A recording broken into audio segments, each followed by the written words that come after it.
How to hide your name on Valorant. The very first thing you want to do is to launch the Valorant game on your PC. Enter the login credential, as in your username and the password, and log into your specific account. Now once you are on your main menu, tap on the gear icon at the top right corner of the screen.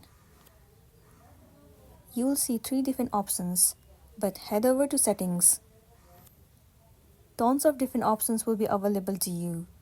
Scroll all the way down until you see the option of privacy. In the privacy, at the very first, you'll see the option where it says, hide my name from the players outside my party. Beside that, 2 menus will be available to you.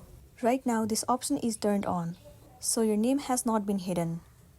In order to hide it, all you want to do is enable this option, so simply tap on on.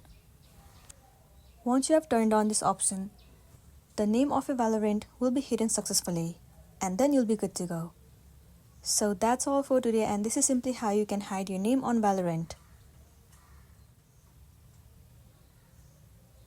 Make sure to smash the like button and consider subscribing if you found this video helpful. We'll see you in the next one.